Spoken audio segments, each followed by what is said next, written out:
Israeli বর্বরতায় গাজায় আরও ১৯৩ ফিলিস্তিনির মৃত্যু হয়েছে। গেল ২২ মাসে ৬১,১০০ অতিক্রম করল প্রাণহানি। এদিকে যুদ্ধ সম্প্রসারণে প্রধানমন্ত্রী বেঞ্জামিন নেতানিয়াহুর পরিকল্পনার বিরোধিতা করেছেন ইসরায়েলি সেনাপ্রধান ইয়াল জামির। জাতিসংঘ বলছে দীর্ঘ সংঘাতের ফলে গাজায় ব্যবহারযোগ্য কৃষি জমির পরিমাণ এখন মাত্র ২ বর্গ কিলোমিটার।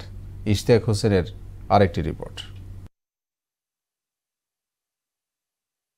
গাজা উপত্যকার বাসিন্দাদের দুঃস্বপ্ন কিছুতেই কাটছে না। ইসরায়েলি বর্বরতায় প্রতি মুহূর্তে বাড়ছে মৃত্যু।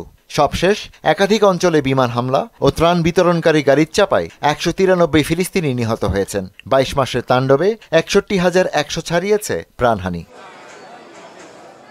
এদিকে ইসরায়েলি অবরোধ ও টানা হামলার মুখে গাজার স্বাস্থ্য ব্যবস্থা কার্যত ভেঙে পড়েছে। ব্লাড ব্যাংকে রক্তের মজুদ শেষ। সম্ভাব্য রক্তদাতারাও ভুগছেন অপুষ্টিতে।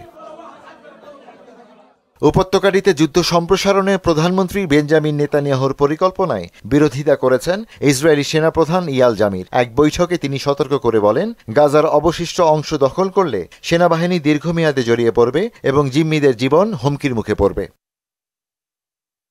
অন্যদিকে অবরুদ্ধ গাজার মাত্র ২ বর্গ কিলোমিটার কৃষিজমি ব্যবহারযোগ্য অবস্থায় রয়েছে বলে জানিয়েছে জাতিসংঘ।